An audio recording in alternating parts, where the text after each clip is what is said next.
Sahabat Sukma, kembali lagi bersama aku, Liana Sukmanimas di Tabir Sukma.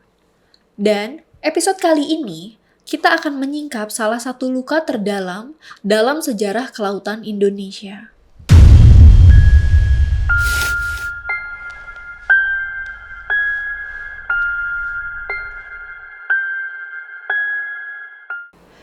Sebuah tragedi laut yang tak hanya mengguncang gelombang ombak di laut, tetapi juga mengguncang jiwa-jiwa yang menyaksikannya.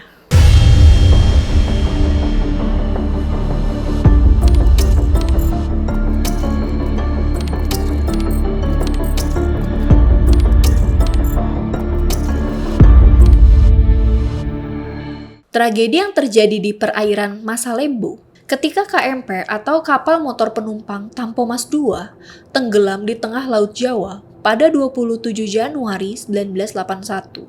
Kapal ini diproduksi tahun 1956 oleh Mitsubishi Industries di Jepang dengan nama awal MP Great Emerald. MP adalah singkatan dari Motor Passenger, menunjukkan bahwa kapal ini merupakan kapal penumpang yang digerakkan dengan mesin motor, sebuah kapal roll-on, roll-off, atau sering disebut kapal Ro-Ro, yaitu jenis kapal yang memungkinkan kendaraan seperti mobil dan motor masuk dan keluar sendiri melalui ram tanpa bantuan crane. Dengan kata lain, kendaraan dapat naik ke dalam kapal dengan cara dikemudikan masuk atau roll-on, dan keluar dengan cara dikemudikan keluar sendiri atau roll-off.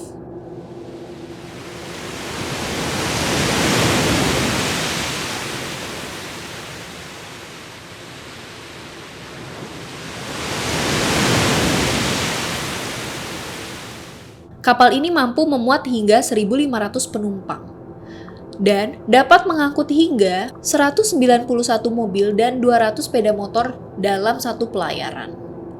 Berukuran 125 meter panjang dan 22 meter lebar. Sebuah monster besi di eranya. Kapal ini sempat dimodifikasi di sebuah galangan di Taiwan pada tahun 1971.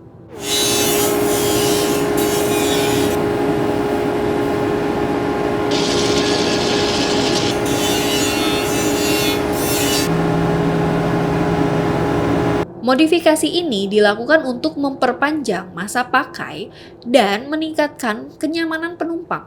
Namun, modifikasi ini tak mampu menutupi fakta bahwa usia kapal sudah tak muda lagi. Sebelum akhirnya dibeli oleh PT PAN dengan harga fantastis, setara lebih dari 129 miliar rupiah di masa kini. Harga yang cukup mahal untuk sebuah kapal motor bekas yang sudah berumur 24 tahun. Padahal, perusahaan kapal sebelumnya menawarkan kepada swasta dengan harga lebih rendah. Dan mengapa semua perusahaan itu menolaknya? Satu alasannya, karena kapal ini sudah dianggap tidak layak laut. Namun, PT PAN membelinya dan menyerahkannya kepada PT Pelni melalui skema sewa beli selama 10 tahun.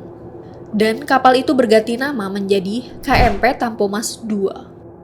Nama Tampomas itu sendiri diambil dari Gunung Tampomas yang terletak di Sumedang, Jawa Barat.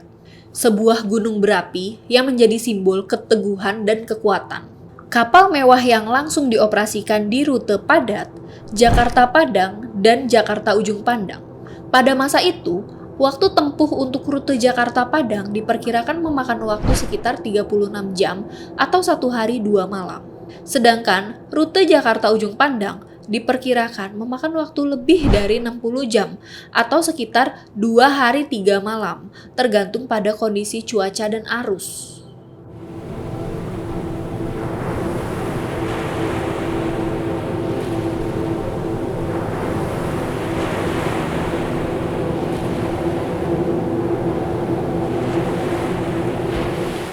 Namun sahabat Sukma, dalam pelayaran perdana pada Juni 1980, KMP Tampomas II mengalami sedikitnya 6 kali kerusakan mesin.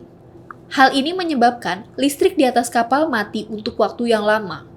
Akibatnya, acara show hiburan yang sedang diadakan di atas kapal yang melibatkan penampilan sebuah band yang memang diundang untuk menghibur penumpang selama pelayaran harus dibatalkan. banyak penumpang kecewa. Mereka juga mengeluh karena fasilitas kapal tidak berfungsi dengan layak, termasuk pendingin ruangan dan penerangan. Tetapi operasi kapal ini tetap berlanjut karena rute yang padat.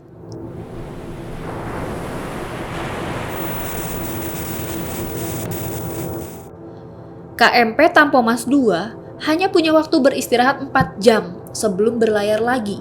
Artinya, perawatan hanya dilakukan seadanya. Dan disinilah awal dari sebuah akhir yang tak terelakkan.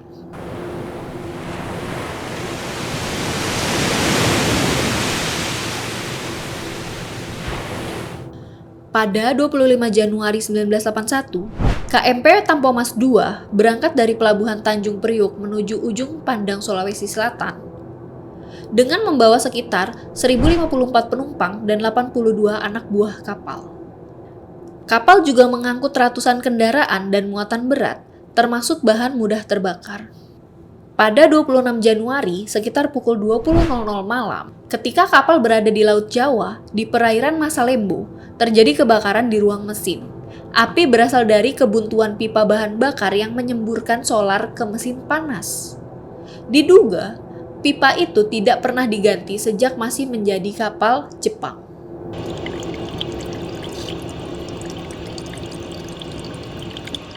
Dengan cepat, api menjalar ke dek kendaraan, di mana banyak mobil memuat BBM cadangan, dan tidak ada pemadam otomatis yang berfungsi saat itu. Situasi pun menjadi kacau, penumpang panik, tidak ada petugas yang memberikan arahan tertib evakuasi.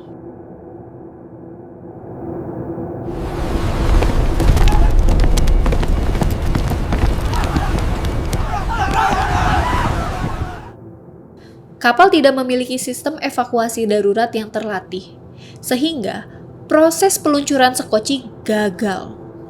Banyak penumpang meloncat ke laut tanpa pelampung. Nahkoda Kapten Abdul Rifai tetap bertahan di anjungan kemudi. Bersama 6 anak buahnya, ia berjuang menggiring kapal mendekat ke Pulau Karamian.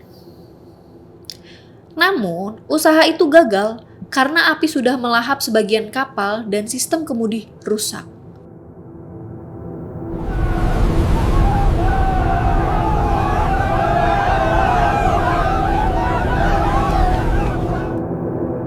Pada 27 Januari 1981, pukul 02.45 pagi, KMP Tampomas II resmi tenggelam di perairan Masalembo. Dari 1.054 penumpang dan 82 anak buah kapal, hanya sekitar 753 orang yang berhasil diselamatkan. Sementara kapten dan seluruh tim anjungan gugur bersama kapal. Salah seorang penumpang selamat, Irwan Mulyana, yang saat itu masih berusia 17 tahun, mengisahkan, "Aku melihat api datang dari ruang bawah. Semua orang lari tanpa tujuan. Aku loncat ke laut dan berpegang pada gentong plastik hampir 12 jam.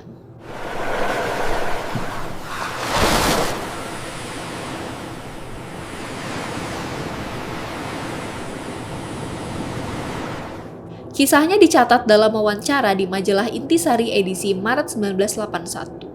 Kapten Abdul Rifai mungkin tak dikenang seperti pahlawan, tapi di detik-detik terakhir hidupnya, ia memilih tetap berada di tempat tertinggi tanggung jawabnya.